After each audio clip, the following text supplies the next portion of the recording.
Hey guys, welcome back to Cult of Film. I'm back with our man Nite Patrol as we continue to review the absolute masterpieces of film by Jordan Peele, and we're on his second outing, which is 2019's Us. And yeah, man, I this is actually probably I've watched Get Out and Nope more than I've watched Us, and this most recent viewing that I did for obviously for this review, so much more came through. And I don't know if it's just because I'm better educated on a whole bunch of stuff or what, but this was a much more satisfying viewing of this film. And man, I have so much to say about it. But how about you? Where are you at with this movie? Is this one of those that you've watched a few times? Is this your first watch? What's kind of your relationship to the film? Well, honestly, I only watched it once when it initially came out, Sure. back in 2019, and honestly, straight up just Twilight Zone. I was just like, Right? oh, it's a trip. You know what I mean? It's Right.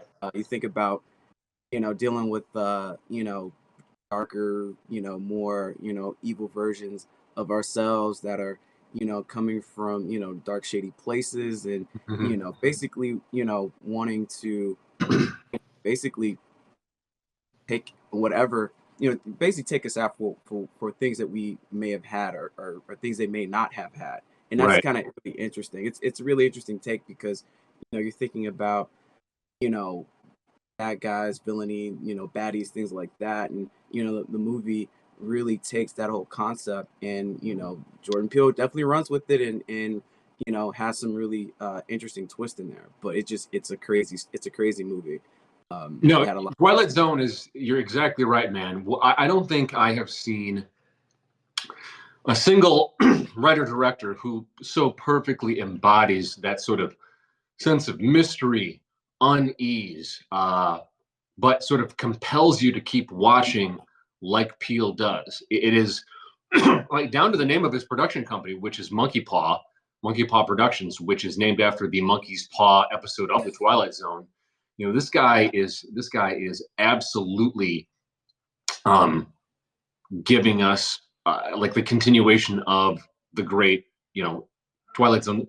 Of all the remakes of the Twilight Zone that they tried to do, I feel like he's probably been the best at capturing the sensibility, the ethos of it, and I'm loving it. I love the fact that this movie, on a budget of $20 million, made back $256 million. So, Peel is he's an undeniable success, not just as a creative, but also as a commercial success his films are.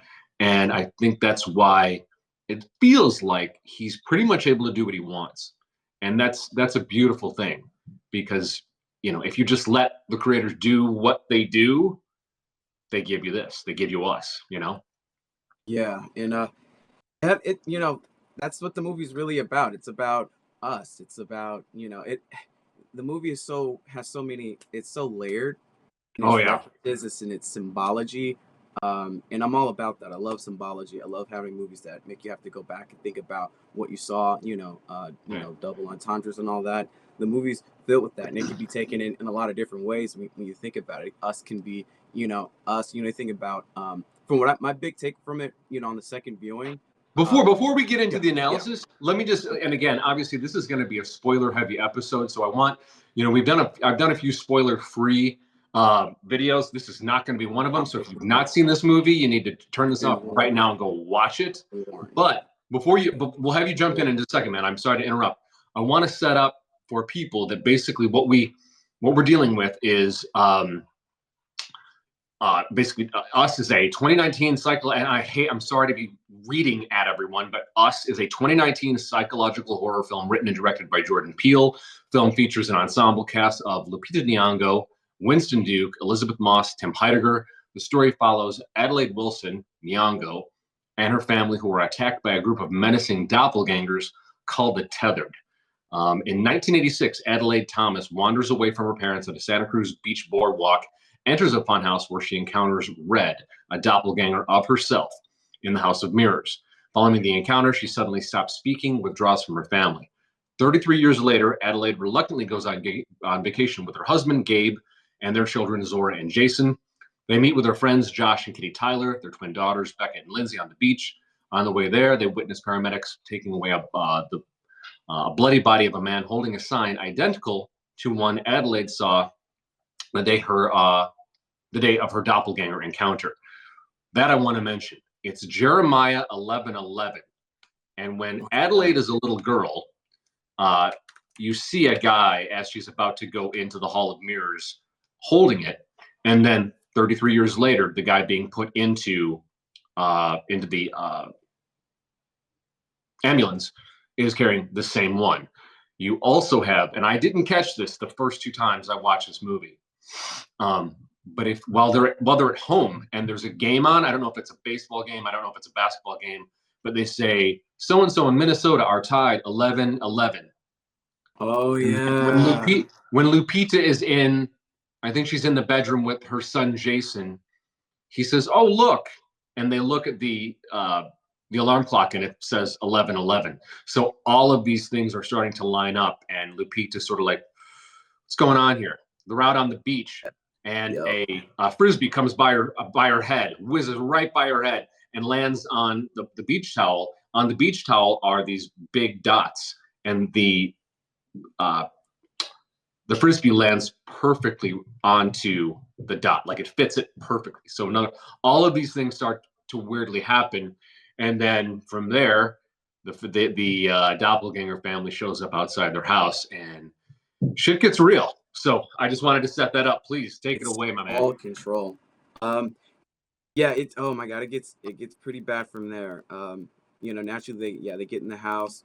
Um, and I think what made it really interesting is just how um the characters actually engaged with their doppelgangers, Yes. and how they were trying to we'll call them untethered. Sorry, we'll call them untethered. Mm-hmm. How they're basically trying to engage with them, how they're trying to um try to negotiate and plead with them to leave them alone and spare their Right. lives, and how much the tethered are pretty much adamant and dead set on basically making Killing them them. suffer. Yeah, Ooh. killing them, and then also making them suffer. Right. The way that they did things, how how the characters were like about the names. We can go by kind of like the list of like the tethered's names. Of course, there's Adelaide's tethered. That's Red. There's Mm-hmm. Abraham. That's Gabe's tethered. Um, there was also Pluto Umbrai. Wait. Yeah. It was Pluto and Umbrai. That's right. Yeah, but Mm-hmm. um, yeah, it was crazy how that went down. I'd say like the takeaway was it wasn't so much not just the tethered in terms of how they kind of engage with the main cast, how they engage with the Wilsons, but also the Wilsons' response to it, how they were trying to get out of the situation and try to find a way to survive. And it seemed like different characters had different takes on what to do. I think what was really interesting was naturally Adelaide was trying to protect her family. Right. It seemed like Gabe was always dead set on using the stuff or his material things to try to find a way to protect himself and his family. He always Which makes sense because he immediately, like off the bat, he gets kneecapped. So I could yeah see where from that point on, you know, it's so he's pretty much he's terribly injured at the top of it, and so I could see where he's kind of like, all right, I'm taking the gloves off, because at first he tries to do the appeal, like, what's going on here? What are you guys doing? Da da da da. Da. But right, there's a lot more. What's interesting about Adelaide and Red is there is a desire for Red to explain to Adelaide why she's doing what she's doing, but once she does, that's kind of it. Then it's like, okay, now me and my family are going to chop up, harm, whatever, your family, which is creepy. The kids are interesting too. What did you notice about like with the kids and their interaction with their doppelgangers? Honestly, I think Jason and Pluto had the most interesting interaction because Agreed. um, there were a lot of twists there. We expected, well, we know like how the tethered they communicate. They don't communicate just using, their voices are very strained. So it Mhm. seems like they use like noises or pitches. to try to like communicate with one another. Right. But the way they were trying to communicate with the Wilsons was interesting. But I think and Pluto and Jason, I think, had the most interesting interaction because you expected um, the thing is, you expected Pluto. Pluto was wearing a mask, and he took his mask off, and he looked exactly the same as Jason.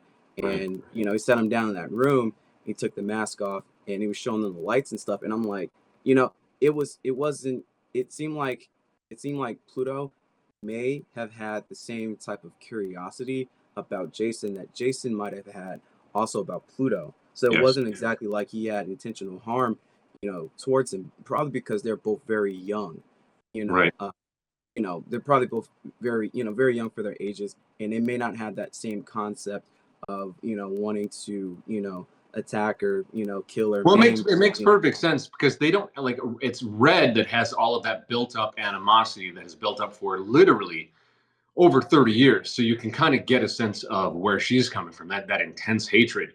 Whereas you're Yeah. right, the kids are just kids. They don't know any better. They don't quite understand the depths of what it's like to have been, I guess they feel robbed of having the same life as their, folks up top. But Yeah. yeah, it is very interesting to watch the boys interact.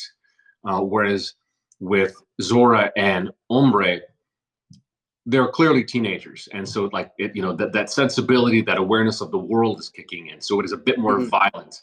Yeah. It's closer to the violence of what's going on with the parents than it is with the youngest kids of Yeah. Jason and Pluto, and that the whole time this is happening, and because I'm streaming this one, as I'm watching it, when I saw that first sign of Jeremiah 11:11, I paused immediately and I looked it up, and I wanted to get this out before we talked a whole lot about Yeah. it. Yeah. It's good. But it Yeah. layers in. There's nothing is creepier or gives a greater sense of foreboding in any type of a thriller or horror film than a little bit of scripture, especially if it's very Old Testament or very Book of Revelations. And Yeah. Jeremiah 11:11 basically says this: Therefore, thus says the Lord, behold, I am bringing disaster upon them that they cannot escape.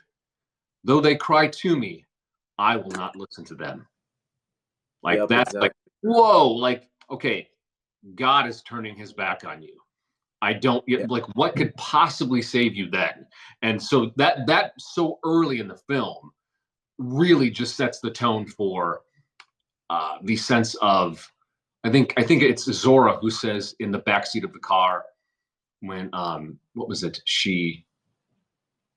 I think she wanted to be on her phone or something. She's like, excuse me for wanting to distract myself from the end of the world.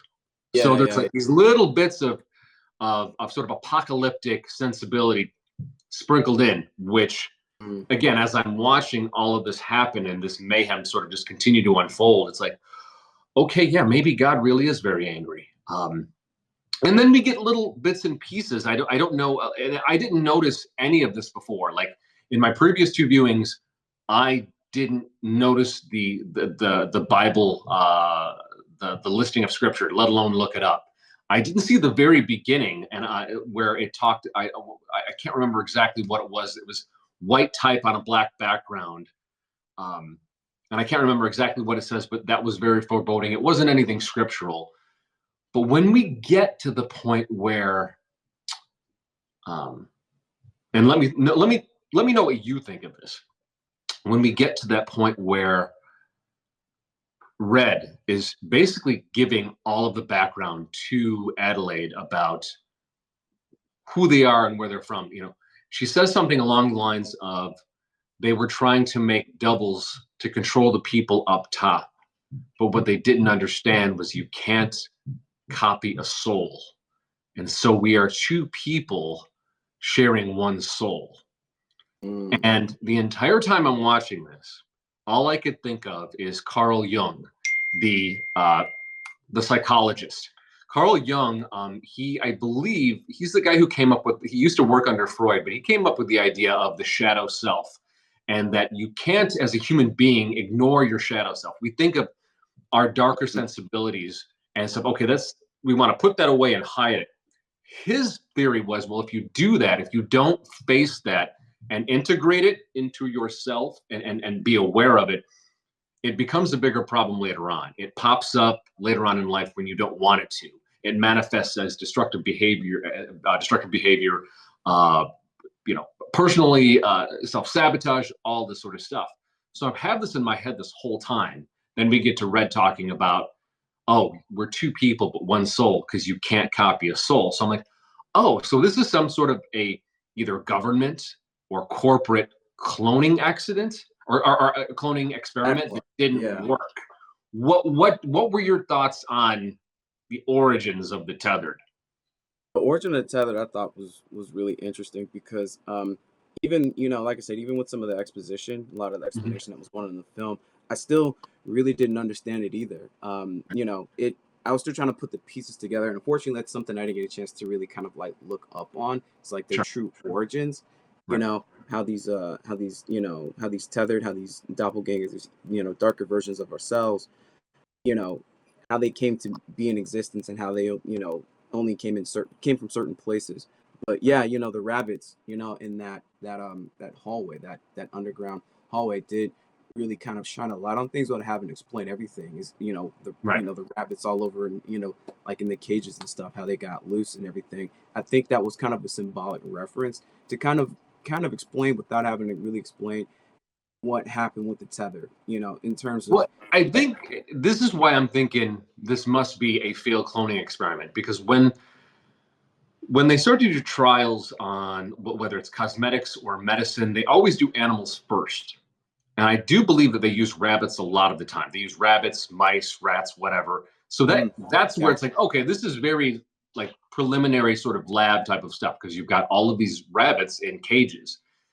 Maybe it means something else. I'm trying not to do too much. Like I could go to YouTube right now and just look up what does all this really mean. What I kind of like about, well, what I definitely love about Peele, what I love about this movie in particular, he doesn't explain everything. This is probably his most esoteric, ambiguous film. You know, we know okay, it's somebody tried to clone people to then control them later. It got out of hand. I love the idea of that the concept that you can't clone a soul. It's one of the Yeah. big questions that probably comes up with the concept of human cloning. Like we've been able to clone sheep, we've been able to clone animals, we've never cloned a human being that we know of. But Mhm. that does beg the question: is okay if you are able to successfully clone a person, if they're grown in an artificial womb, does that affect what they become? Because we take, for example, there's studies that have been done that children that are held by their mothers, that have human touch from birth to like age 4 or 5, have a greater cognitive and much healthier psychological development than children that don't. And I keep looking at Red and the other tethered, and it's like, oh, if you were grown in a lab and you have no mother or father holding you, you're probably not going to develop a sense of connection and a sense of humanity towards other people. And then she throws in that whole part about the soul. It's just very deep. And I love that he doesn't spell it out for us. He's like, you can pontificate, you can come up with your own theories. I did read something a few years ago about it being, and to me this didn't quite satisfy me, of it being the haves versus the have-nots, which maybe it is. I don't, only Peel knows for sure, but I could maybe kind of see that, but it still doesn't explain. I think it's more about dealing with your darker nature, dealing with the part of your personality, the part of your mind or your soul that makes you uncomfortable. And then the more you push it away, the stronger it gets, and eventually it's going to pop up out of the sewers and start wreaking havoc. But that's just me.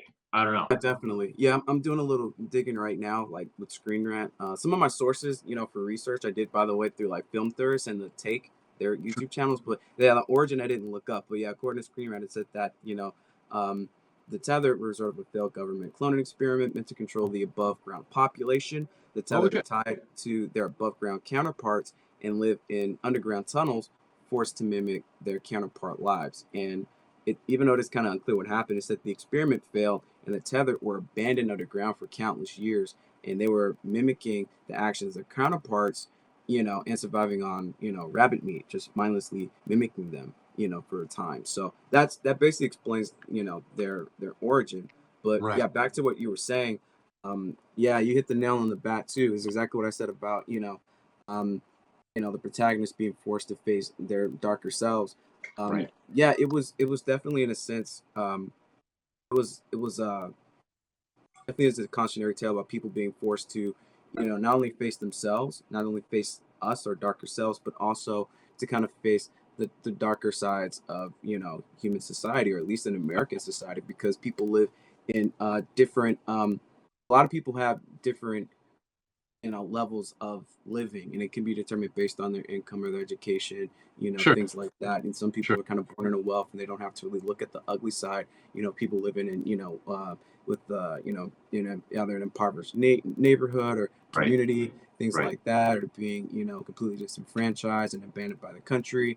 So Right. all of Right. those themes are definitely there. There's a lot of, cases. We live in LA, we see it every day. We see, human suffering, Sure. via homelessness and, drug addiction and alcohol abuse and things like that. It's all around us, but are really in a position where we can really do anything about it, or we're, expected to, do anything about it. Not really. We just Well, and kind that's of, the thing is, but you can, and that I thought about this. Is no, this are these are great points because I thought about that too.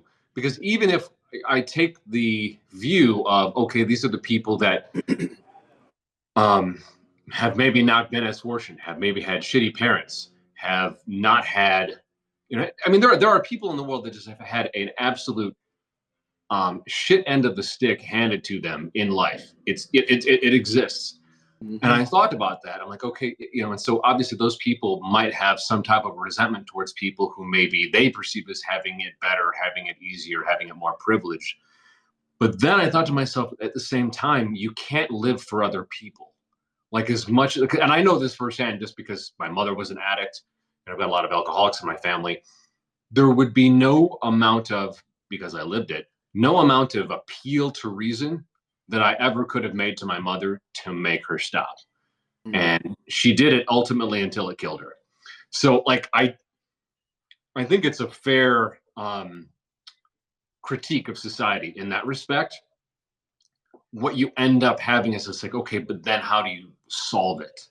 Is it as easy? Because clearly the tethered now coming up from below and operating in the world, they're not like, they didn't come up and say, hey, I'd like to have a discussion and make a rational case as to why we should be a part of your society.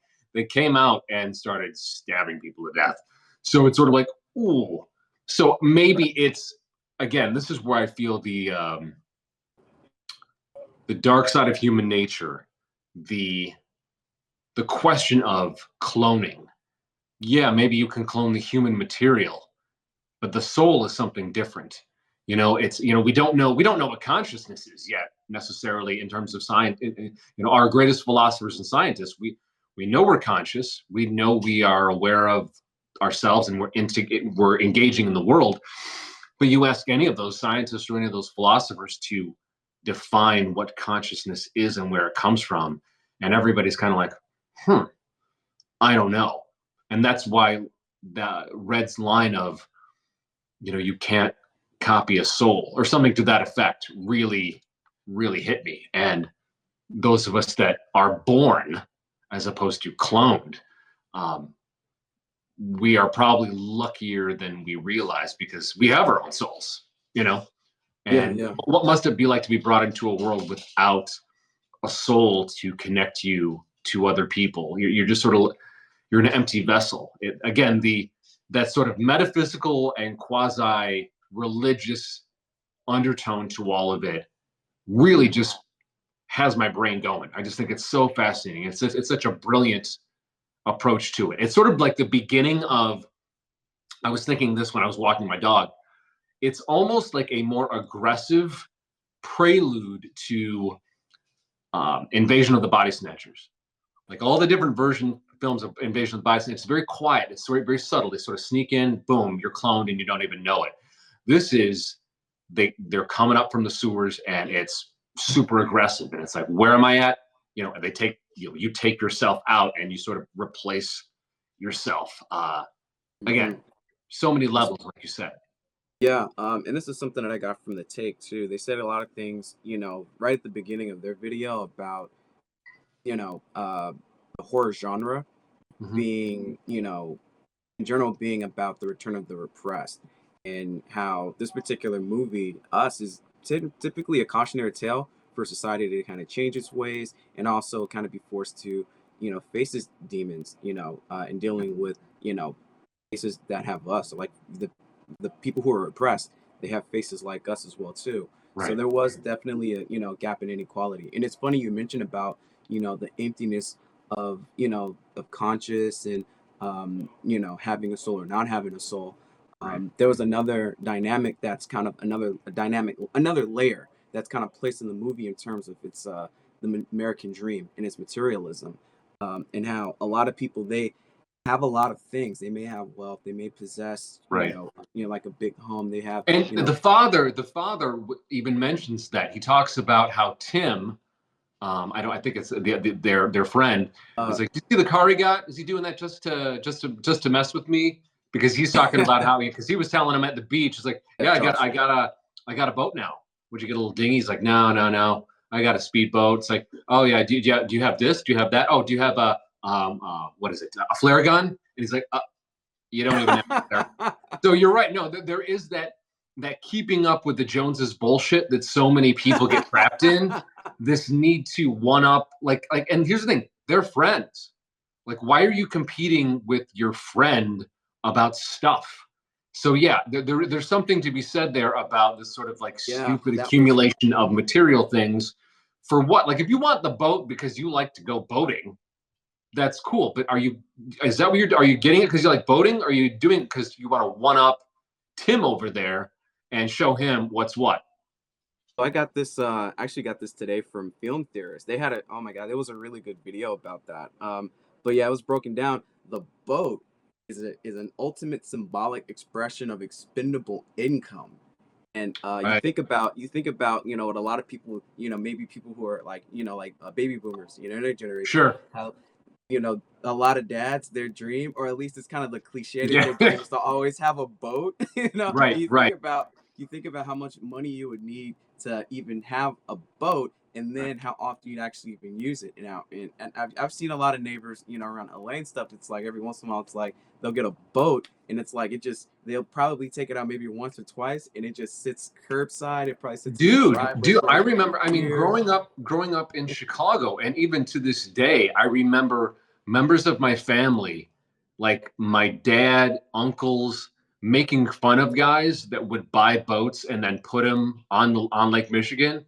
Mhm. And says, what's a boat? I'm like, I don't know. A boat is a hole into which you pour money because Right. granted, I mean, here's the thing: if you love boating and you can afford it, I don't care what you do. Yeah, But more power to it's you. like Yeah, it's yeah. like how often can these guys really use that boat? They're going to Yeah. use it in the spring and in the summer, and then they're going to pull it out. They're going to basically clean it, maintain it, store it away until what? Next April, May, maybe. So yeah, so no, it does make it is whether it's boats in LA, in Southern California, I see it a lot with horses. You also will see it like with particular RVs. Um, that yeah, it is you absolutely it's proof of disposable income that if you because you can't do that otherwise. People who don't have disposable income don't Yeah, have boats, horses, RVs, you so name true. it. No, that's a really good point because that was very subtle, but Yeah.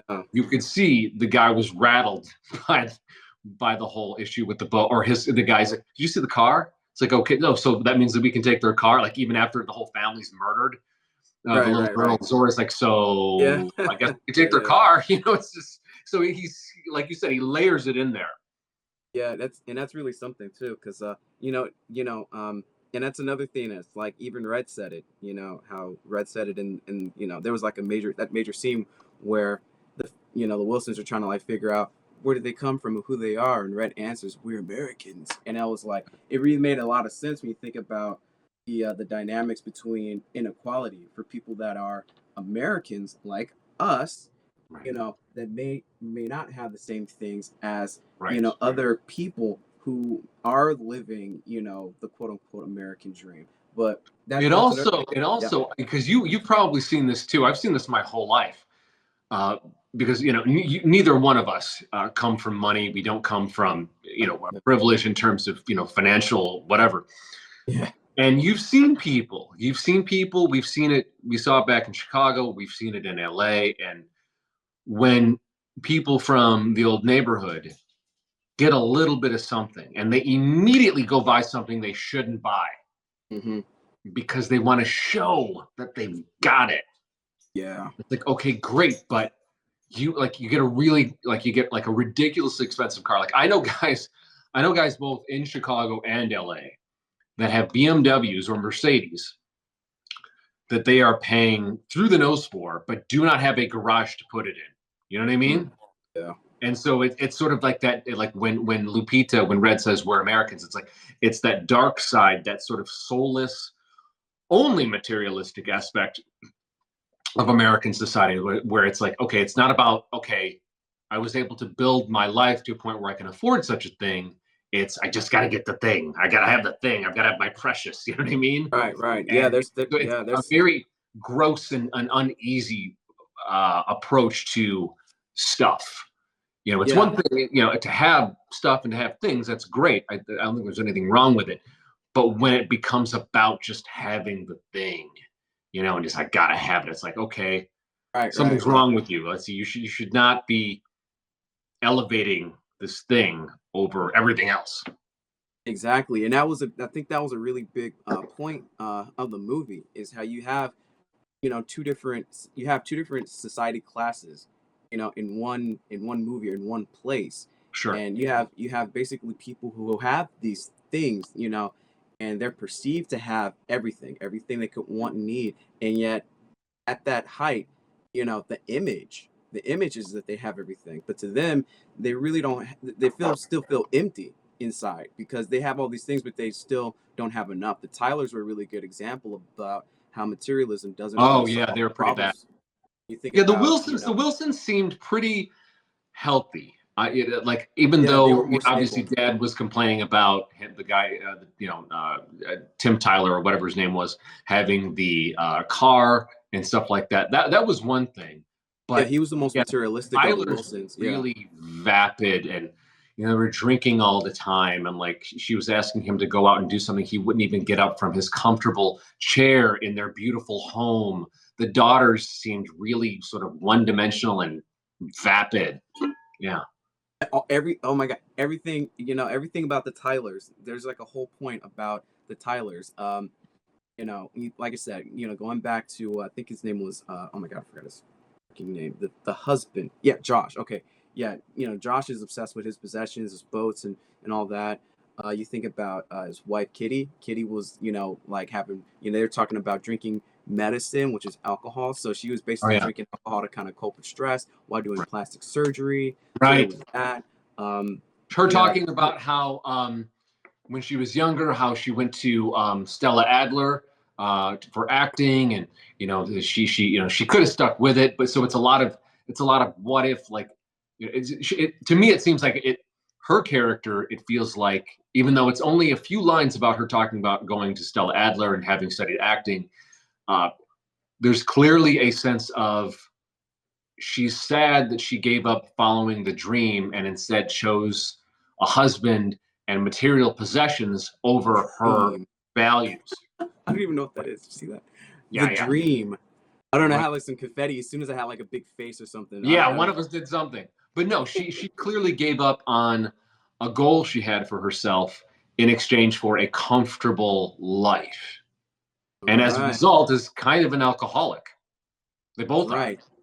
The result of being empty while still having everything. Right. That was the whole concept. That's one of the biggest, takes. When they mention a lot of things about American, and that's another. Even the title itself, is seen as a double reference, not just to us as people, but to us as Americans. Sure. Which didn't, it just blew my mind because there's so many things that reference it. Gabe's, Gabe, like I said, going back to even, Gabe's boat. Gabe's boat. He, saw it as a sign of as a sign of status. Gabe was Right. definitely, obsessed with materialism because he saw, Well, this is where I'm sorry to jump yeah, in. uh, One of the things that kind of bothers me about this whole critique of materialism is not there. It's only, and this is a problem I have with these critiques just in general, is it's completely ignoring the fact that if that you can build a life to a point where you're able to afford the nice house, you're able to afford the nice boat. That doesn't mean you're a vapid, empty materialist. There's something called achievement, and there's something called accomplishment that, in our obsession to yeah, sort of attack capitalism, which we don't live under capitalism, this is a mixed economy. We I understand what Peele is critiquing is just sort of like, hey, look at me, look what I've got. But when it comes to, and the only reason I bring this up is because I feel like with Gabe, it's not completely, hey, look at me and look at my boat. There's a genuine sense of pride that he has this boat and that he can take his family out on it.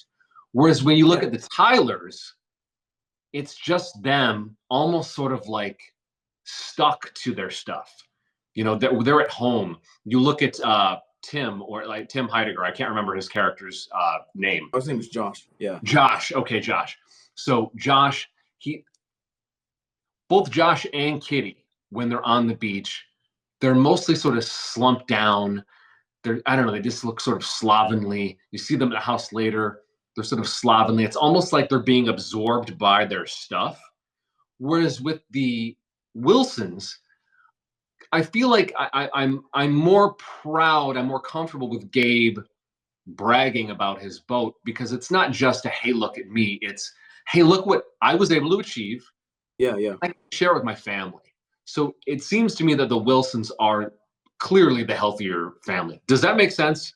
No, it does make sense, and that's another thing that I, got from, looking at some of the breakdowns on the take. I think for the Tylers and the Wilsons, they both approach, their wealth and maybe their status in different places, and Sure. it could be interpreted that maybe one family was able to gain I said the American dream through privilege, or it also could be that another family had gained it through hard work, so it's a lot more appreciated. That's just Right. that's just one that's just one take.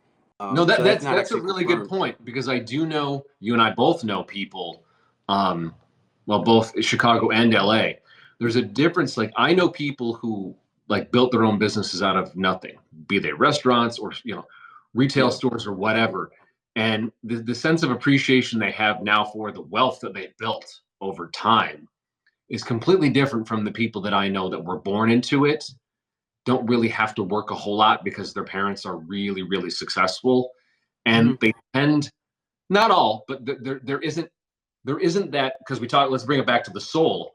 There isn't that self-made soul where when you have to go out into the world and you have to, like when you're trying to build a business or achieve a goal, you fall on your face a lot. You make mistakes, you fail, you mess up.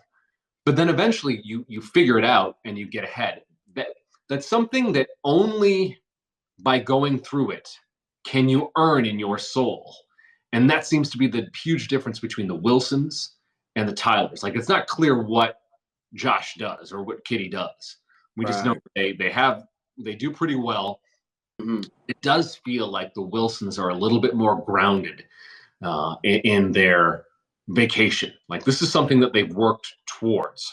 Whereas it feels like the Tylers are kind of always, they feel like the type of people, they feel like they're, I hate to stereotype it. They feel like sort of like the rich people that are kind of always on vacation, but are always complaining. Do you know what I mean? Those people, it's like you barely have to work, and yet you're less happy than I am. Like, Right, right. And yeah, that's man, that's all those points are really important. That was, like I said, I feel like that was just one, main focus for those two families. And because even for those two families, it's still only one half of the picture when you meet the tethered versions of them, because right, you take everything that they have and then you kind of look at it from the tether's perspective. where they pretty much lived in the dark. You know, if they were, you know, test experiments, they were failed, they were abandoned, and they saw them, they saw other versions of themselves, literally, you know, from their perspective, living life to the fullest and absolutely, you know, wanting that for themselves. You know, so I think that's what made them Well, it's come out of the interesting. dark. That's a really good point because when you Yeah. see when the Tyler's doppelgangers get into their house, they waste no time. They Yeah. ice that whole family. They do not fuck around. Whereas when the Wilson's doppelgangers show up, there is an attempt to explain themselves, even though it eventually turns violent. There's an attempt to explain. It's like, look, we're going to give you at least a tacit level of respect as to why we're doing this. I want you to know. I want you to understand where we're coming from. Whereas with the Tylers, it's the Tylers are sloth. They're slovenly. They're sort of they seem to operate from their lower selves, and then their doppelgangers are just like that. And so that's what it seems like what they're being taken out is so much more acute. Yeah. Whereas the Wilsons, you can see as a family how they talk to each other, how they explain things, how they articulate their feelings to each other. And that comes through with their doppelgangers as well. So it's a great commentary on um, both your lighter self and your shadow self. It's still you. It's two sides of the same spectrum as yourself. Yeah. But you bringing that up made me think of uh, that there does seem to be a difference in how the type of person you are, the treatments that you've taken to try to be a good person, try to be an ethical person, try to be a thoughtful person, Right. does have some effect on your shadow self. Maybe not enough to prevent them from not wanting to take you out, Yeah. Take your, you but know, it take your buys place. you time. Like if the Wilsons weren't as thoughtful, good people as they are, Mm. because you can tell they're doing their best in life. They really are. They're trying to be good parents. Right. Right. They're trying to be Yep. good spouses. Um, that it's that which ultimately saves them in their doppelganger. That also brings me to another point. Good point. The There's that point about the tethered below mimicking us above. There's some Right. type of a psychic link there, and the only one of the three of them that figured out how to control their doppelganger was Jason. Do you remember the scene where they drive up and Jason's like, it's a trap? They Oh, get out of the car and then there's that stream of gasoline. Okay, so they get yeah. out, Hmm. and then there is Pluto, and we realize he's going to light the match. Well, what does um, Jason do? He looks at Pluto and then starts walking backwards. Yeah, He that's right. figures out a way to tap into his dark side, and he walks Pluto right into the fire and saves his mother as a result. I That was realize that's so there's that tethering doesn't just go one way. And the only one that was able to figure that out was Jason. Jason. And Yeah. Jason seems to be the most gentle. He has that innocence of obviously he's growing up, but that sort of childlike innocence allows him to tap into his darker self, literally walk his doppelganger away from his mother and save her life. And that just hit me now. Yeah, that's crazy too. If you think about, you know, Jason's character throughout the movie, and yeah, he is kind of he definitely seems like he has his own story, despite everything that's going on. The actor has those eyes where it's like you look at him and it's like, man, there's something going on behind those eyes. Kid's a great Yeah, actor. I mean, they all yeah, are. oh yeah, fantastic little actor. Yeah, I was really impressed with everything that happened with Jason because, you know, usually you have like a character in a movie that, you know, may not have like a lot of dialogue. They don't talk a lot, but they're very expressive Right. and they basically do a lot of physical communication. And That's Jason the was that's the definitely that test type of of an character. actor is can you tell me something without telling me? And Yeah, so yeah. good on And that that's kid. Really and there's talented. yeah, exactly. And it's something that was really interesting when you know, Adelaide and the Wilsons were at the Tyler's house and you know, I think it was Adelaide ended up I think she ended up killing one of the Tylers one of the Tyler's tethered, and he saw it, but honestly, he just had a blank expression. So it, basically going throughout the movie, even up to the ending, you saw that basically, Jason was kind of, all this stuff is freaking everybody out, but Jason wasn't really freaked out by any of it because, as a child, just kind of seeing everything just kind of being the norm, and he's just being Right. observational. He Of sees he sees it how it is, whereas Yeah, it seems like from obviously Zora the teen to the adults, it's there's because, and maybe it's because of this again, going back to dealing with the parts of the psyche, parts of the soul, parts of the mind, is Jason doesn't he hasn't developed a dark side yet. He's a child still. He hasn't been out in the world and faced maybe as many ethical dilemmas and quandaries and either approach them correctly or incorrectly. So he doesn't have much shadow on his soul, which is what allows him to communicate with, because his shadow self seems to be the most benign. I mean, not completely. I mean, he does yeah, some crazy shit, but he's at least he was able to sit down with his doppelganger in a that's right. way that was very different from the rest. Like, obviously, Red and Adelaide are talking, but that's because Red is basically telling her, here's why I hate you. Whereas with Jason and Pluto, it's almost kind of like two kids hanging out. Two kids, from very different worlds, just kind of trying to have a really weird play date or something. But yeah, Jason does not have as much shadow on his soul. And that seems to be why he maybe is able to an extent, talk to Pluto a bit more. But it also is what makes him the strongest of the family, able to tap in and literally control Pluto out of harming his mother. Like that realization just now, that's really hitting me. That he's the Yeah, most innocent of the family, and he's the one that was the only one that was able to tap into controlling his shadow self. But yeah, all that wow, stuff. What wild. about the twist? You want to talk about the twist with? Okay, again, because this has been my least viewed of Jordan Peele's current three films. That's going to change now because I'm going to go back and I'm going to watch this movie even more and continue to study it. I had kind of forgotten about that ending. I had completely forgotten about the twist that we get when we think everything is over, and then I'm looking because I'm looking at the timer on the bottom of the screen. I'm like, we got like 5 more minutes or 3 more minutes, whatever it was. I'm like, That's true. what did I miss? And then we see the part where we find out, and it's like, oh shit, where you realize that because we're the entire film, we're thinking Adelaide saw Red and ran away. Well, what we didn't see then, we're given at the end of the film, where we see Red reach in, or the doppelganger reach in and grab Adelaide and pull her in. And then we learn that the one that came out, and we hear this in the flashbacks of the parents saying, she doesn't talk. We can't get her to talk. Why? I just want my daughter back. It's because it was the doppelganger that came back, and the real Adelaide was the one that was stayed down and trapped down in the depths, which explains why she was so fucking angry, and because she had been driven mad. She had everything. She had the normal life in the normal world. So it totally makes sense that she would come up and be like, I'm gonna fucking get you. And that twist at the end, I'm like, genius. Jordan Crazy. Peele is a certified freaking genius.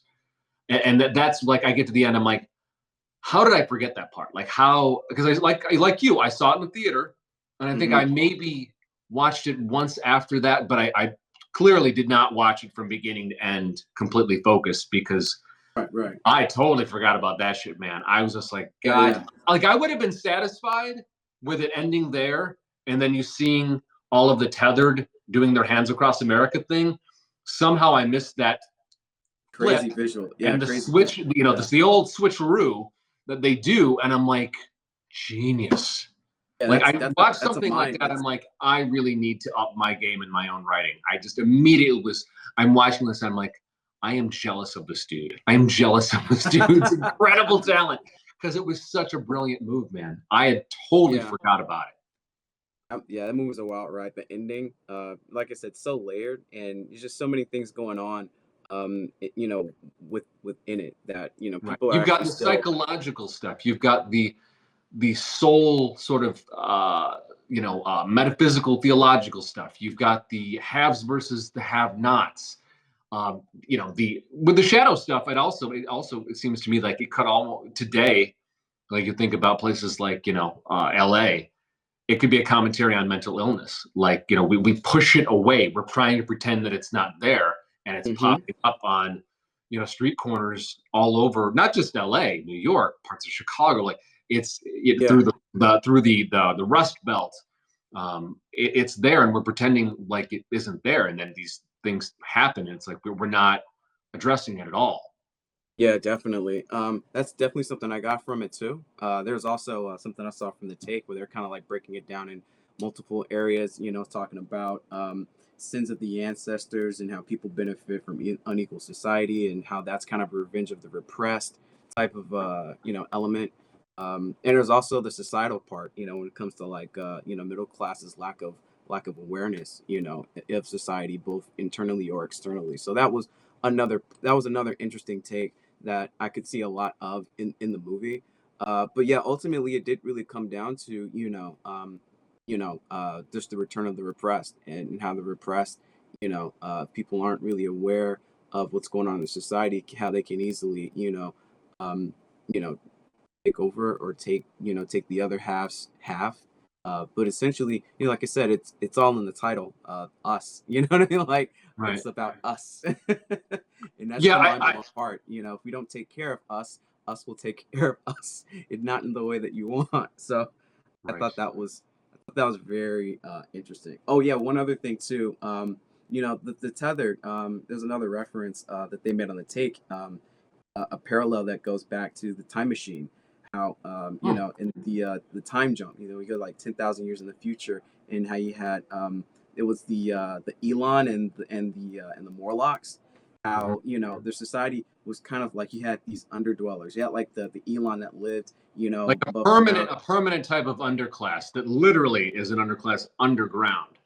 Yeah, but they Right. eventually rose up to, basically, cannibalize on the Elon, the Morlocks, so to speak. They would Right. take them and bring them underground, and they would literally, eat them, consume them, literally sustain themselves, because they're basically, you know, literally two halves of a broken society at that point. So in a sense, there's a parallel that goes back to our time as well too. Like I said, it really just, like us really does, talk about how things are how it's really about a story about, it seems like, the repressed inequality, so to speak. It always just kind of goes in that frame. And that's an interesting take, but also, if you were to take that aspect away and just focus on just the horror aspect of it, yeah, just the dark side of life, people who, you know uh, who have a soul, people who may not have a soul, and basically what makes a soul, what makes consciousness when you think Well, about this it. is this is what I keep coming. This is the most attractive part of it for me is literally, and it's there in Red's speech. I'm talking about they tried to make copies, but they couldn't copy a soul. And this is where this is where I just feel like it's so Carl Jung. God, I'd love to sit down with Peele and ask him if he had read the work, if he knows about Carl Jung and the shadow self and what they call shadow work, because it's so, now that from the point that this movie came out, I've read so much about that, and now I couldn't have seen it before because it wasn't on my radar. And now it's sort of like it's so clear that it's like, okay, I could understand maybe sort of like the inequality part of it. My only block with that one is you're basically saying that, okay, if there's inequality, it's okay for the have-nots to come up and murder the haves, Oh no, no, no, which no. is not cool.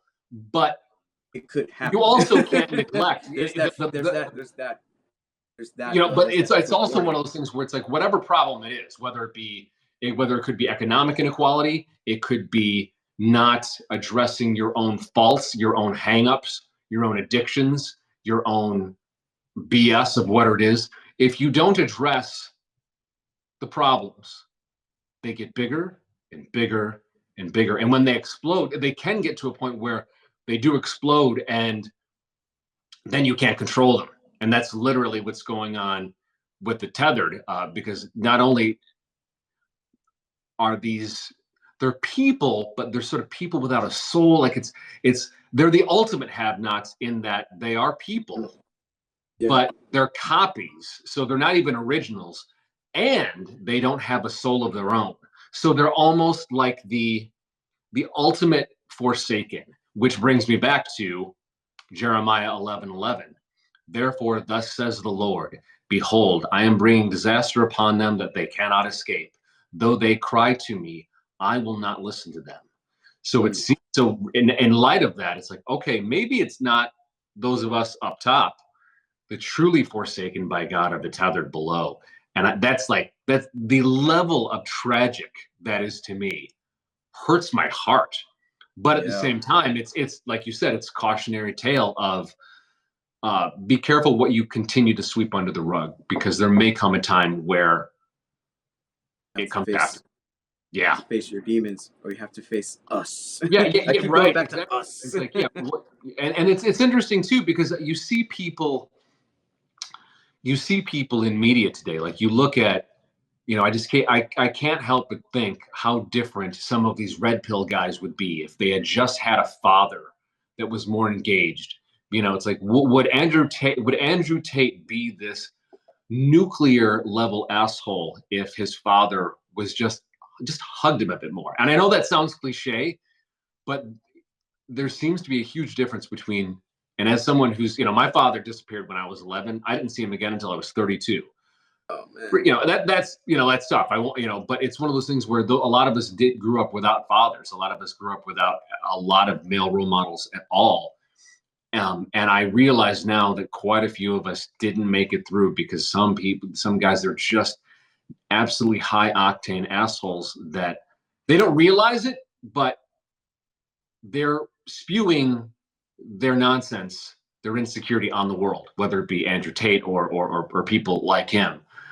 It's cool when you're 14. It's probably cool maybe when you're 20. I don't know. I feel like if I was 20 and I saw Andrew Tate, I'd be like, no, this guy's kind of an asshole. But again, it's what is it? Your failures or your prejudices, your shortcomings will come back to haunt you in your children. And that's that I draw from. But Wow, that's good. so this was such a great movie. I love how this movie was shot. Again, it had a similar, you can see the aesthetic that Peele works in from Get Out to Us.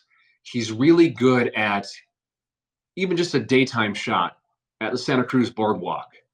And it's like, man, these people look happy, but I feel like there's something on the back of your neck, just sort of like, it's it's right there and you can't quite relax. And again, it's that Twilight Zone ethos that just bleeds through every frame of the movie.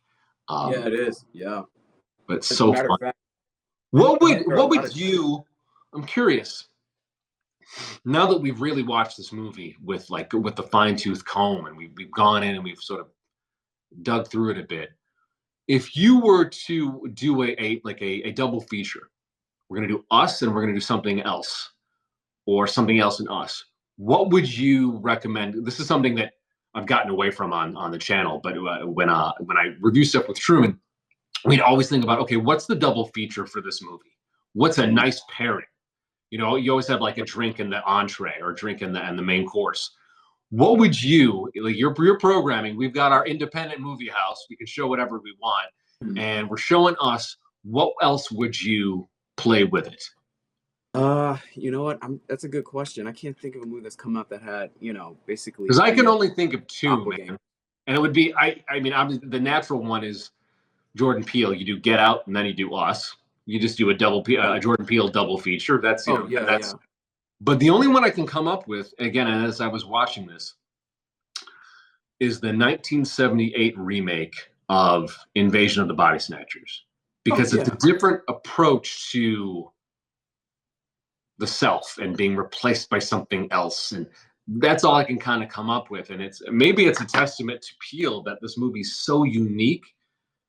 It's kind of hard to find a peer for it. actually really good. I didn't even think of that. But yeah, that's the only thing I can really think of. It's been a while since I actually, watched Invasion of the Body Snatcher. So it would be actually a really good take to watch, them Right. back to back. If I were to do a double feature, I usually watch the classic movie first and then Ah, watch a modern take of it, because it's a sure. lot. It's really satisfying. When you actually sit through a classic movie, it's good. And then you get to one that's a bit more modern. I've been kind of doing that. I remember, you know, uh, Walking Dead, when it first premiered on AMC, the first thing that came on before it was Night of the Living Dead, and Oh as yeah. soon as Night of the Living Dead was over, you just have an open field, and it's the sheriffs, right, at the very first episode of Walking Dead, which I thought was a really cool way to introduce that series when it first And you know premiered. what?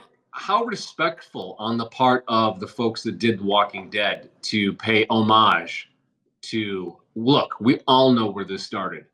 No, there Yeah. isn't a zombie movie that's been made that wouldn't exist right now without Romero's Night of the Living Dead, which I've rewatched several times this year. I did a review with a friend of mine, Monica, who does a podcast called Spooky Tuesday. They do just exclusively spooky and scary horror films. And talk about a movie that they knocked it out of the park the first time. It's Romero's first film. It's the first zombie film. This has never been done before. And they knock it out of the park. And now, 60 years later, uh, it hits just as hard. That's impressive. Yeah, that really is. So I'm actually looking up a couple of movies. Oh, that's actually, is that a TV What? show? No. Movies that might be similar to us. Just a couple. I'm just googling it right now. The Abandoned came out in 2006. Hmm. The New Daughter, 2009. That's on Tubi. Uh, What was 1988. you said The Abandoned, and what was the other one? The New Daughter. Looks like Oh, Kevin Costner was in it back in 2009. Oh, here's one. Dead Rangers. That's in 88. Let's see. Assimilate from 2019. Oh, Doppelganger, 1993. Okay. So yeah, there are a lot of movies that are out there, but that's all okay. I could think of is like, horror movies with evil twins in them. That's, stuff I could think Ah, of. Sisters from 1972. you know what? So, There's No, that wouldn't be it. Now, I was going to recommend Persona by Ingmar Bergman, which is a classic Ingmar Bergman film, but it's not about people being replaced by their darker selves. It's about two women that are envious of each other's lives. It doesn't really work, but no, I okay. didn't realize that. No, I'll definitely check those out. I know Tubi. We both love Tubi so much. Tubi's good for a lot of this stuff, but you said there was one literally called Doppelganger, Yeah, let me double check here. 1993. Oh, you know what? Who's in that? I tried watching this film. I know I did watch this film. It's got what's her face in it? Drew Drew Barrymore? Barrymore. I was disappointed by this one. Oh, okay, okay, Yeah, okay. it almost feels like two movies were edited together. Like Oh, wow. serious take on the film, and then it almost feels like parts of it feel very schlocky. So I don't know if I'm remembering this film. I don't remember. I remember being uh, yeah, maybe I need to rewatch it because I've changed my mind on films before. I remember being really excited. A filmmaker friend of mine referred this movie to me, and I'm like, okay, great. He knows good stuff. It's got Drew Barrymore. I know she was crushing it in the '90s, and yeah, I got to the end, and I'm kind of like, ugh, it didn't work for me. But I could be wrong. Maybe I'll rewatch it. But this is good stuff, man. This Yeah. is good stuff. I'll I'm definitely. interested in Dead Ringers. Sorry not to cut you off. Dead Ringers it has some high ratings on it, and I have Jeremy Irons watched is in it. I So watched Dead Ringers as a kid. I'm just going to warn you, and I watched it as a kid on cable, and I hadn't seen it in like 20 years, and I rewatched it. I won't spoil anything for you, but I will tell you this. The type of horror in this film isn't necessarily a physical horror, but it's going to gut your soul. It is going to empty you out, and so you're going to feel so sick by the time you get to the end of this movie. I'm just warning you because I forgot about it, rewatched it, and I was like, why the fuck did I watch that? Like I felt gross. Like I had to I'm just like, oh. And here's the thing: I actually like David Cronenberg. I prefer his earlier stuff. I'm not as well versed on his new stuff like Rabid, Scanners, um, The Brood, like all that early Cronenberg stuff. I really like a lot. Dead Ringers. It doesn't just it's you know it's so heavy and it's so oof. Yeah, I think you should watch it at least once, but I'm just gonna, my man, let me just recommend to you, watch it during the day and follow it up with a comedy because you're gonna feel like you have to throw your soul in the washing machine with some Clorox bleach because at least that's how I felt. I've never felt more, I've never felt more at unease by the end of a movie in my life. In my life. Yeah, Wow. it's heavy shit, man. But no, that's it's another good one. I would if I were to if somebody wanted to do a double feature, I'd definitely put Dead Ringers first. I wouldn't want to end on Dead Ringers. I'd start with Dead Ringers and then follow it up with Us because Us, crazy enough, is a little lighter. That's how heavy Dead Ringers is. Us Yeah, is a okay. is lighter fare. Yeah. And I don't mean Okay. lighter in a comedic sense or in It's just lighter in general. Yeah, it was just pretty. it's a lot to take in. I think there's only one other movie that emptied my soul out outside of Dead Ringers. It's billed as a vampire film called The Transfiguration. I watched it Whoa. once. I'll never watch it again. It's about it stars a young African American kid who he believes is a vampire, and that's all I'll say. Oh yeah, that's But right. it's another one of those where it's almost, now that I'm thinking about it, it's almost kind of a remake of Martin, which I reviewed for the channel like a few weeks ago. George Romero's, the creator of Night of the Living Dead, George Romero's only vampire film, Martin. Transfiguration is sort of a remake of that, but it doesn't. But it's another one that's like I watched that movie, I'm just like, oh my god, I have to go pet a puppy. I have to I've got to go watch a comedy. I've got to go and like smell some flowers. Like it really just, woo, it empties, it hollows you the fuck out. So just be very careful with Den Ringers, man. It's a tough one. But Okay. on that note, yeah, we've got after this one more for Jordan Peele until his new film, which we don't know what it's going to be. I think it drops in 26. He announced he's dropping something Halloween of 26. Nobody knows what it is. But until then, when we come back, we'll have reviewed Nope and discuss that. But yeah, thanks for coming on this ride with me, man. I experienced Us in a way that I never had before. This was so fun. Yeah, man, this was pretty awesome. I'm glad I did, did a little bit more homework so that way I could, hit you with Right. some more, just more analysis, more symbolic Right. stuff to just kind of, keep your mind churning. No, it's first and foremost, it's fun, it's thought provoking, it's compelling, but it's Yeah, so layered. This is the yeah, type of stuff that gets me to the theater, man. But yeah, again, guys, if you let us know what you thought of Us. Is there a take? Is there an interpretation that we didn't touch on that nobody's touched on? Let us know in the comments below. Please do like, share, subscribe. About 82% of you aren't subscribed yet, but please down below. The more followers we get, the more cool stuff we can do. But thank you all for watching, and we'll see you all in the next one. Thanks. Thank you so much, guys. Take care.